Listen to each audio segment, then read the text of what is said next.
Winter camping requires a bit of thought, but the experience is well worth it.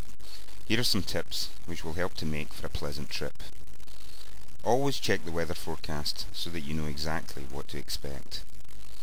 Find a safe level site and avoid camping very close to running water.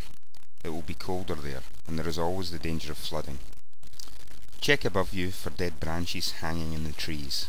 The big ones are called widow makers for very good reason. Build a small platform of leaf litter to help insulate you from the ground, and make use of whatever natural shelter is available, in this case the canopy of a yew tree. Site the tent on top of this and facing away from the wind. Now you can clear the area for a fire and gather enough firewood for your needs. A combination of seasoned ash and beech will give you the most amount of heat and light for the amount you gather. As an example, this small quantity of ash is enough to provide for 12 hours of heating and cooking for up to 3 people.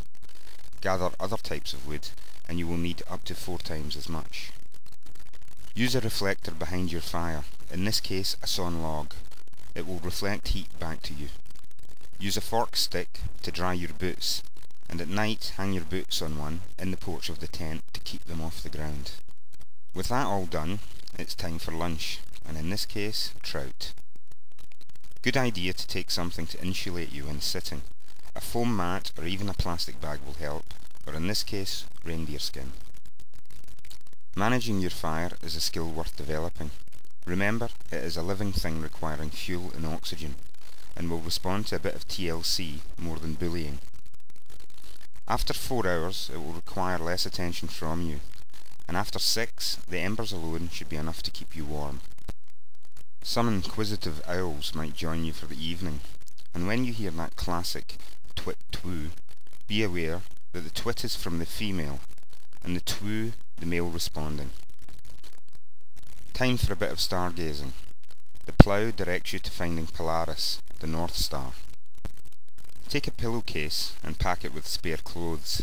It will create the illusion you're at home in your bed, and bring your water bottle into the tent unless you want to break the ice in the morning, when you will be woken by a real survival expert, who manages to find 70% of their body weight in food each day. Enough fuel left to restart the fire in the morning and cook breakfast.